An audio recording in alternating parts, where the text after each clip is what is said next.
Here's the motherboard of the Atari ST. It's an interesting situation.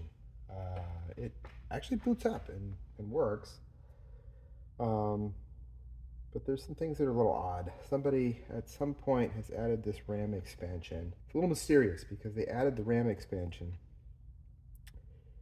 but they only put 1 meg in it. Um, and the RAM expansion replaces the 1 meg which is on the board. So there doesn't appear to be any immediate advantage to doing that. So I'm wondering if RAM on the board is malfunctioning and they installed this as a way of doing a repair. But the other issue is that this was not well installed. There's hot glue everywhere. It's just a big mess, and as they installed it, they lifted traces at various points, and there are cut resistors and everything else. And unfortunately, it would be really difficult to reverse that and pull it back out. So, given the situation with it, the fact that it's working, I'm really just gonna leave it be and hope for the best for now. I did swap out these SIMs to give it 4 megs, so there's at least a point to the memory upgrade.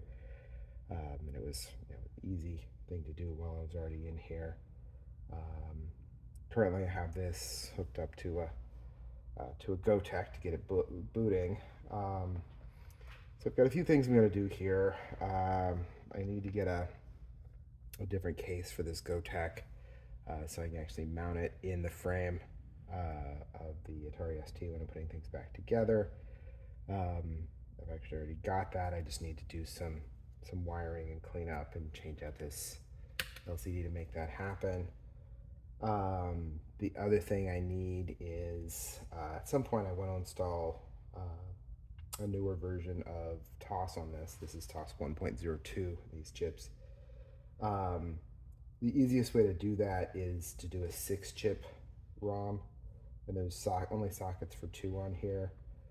There's places for 4 more sockets here, so I'm actually going to go ahead and add these just so I have them. So it's if at some point I decide I want to switch over to TOS 104, I can just swap out the chips and make that happen. But this is starting to come together.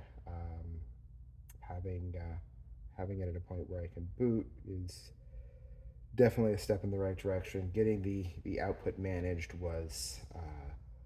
has been tricky because not a lot of stuff supports this input. It's basically VGA compatible, but running at really weird refresh rates that not everything supports. So I've got a scan converter that I'm hoping will sort that out so that I'll be able to test things more effectively.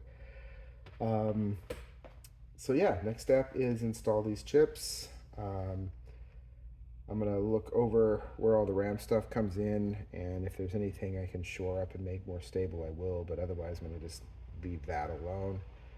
And then it's going to be a matter of getting the GoTech sorted out and starting to put all of this back together.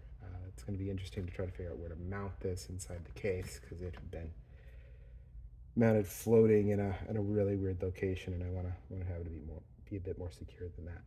But anyway, that's the current state of things, so thanks for watching.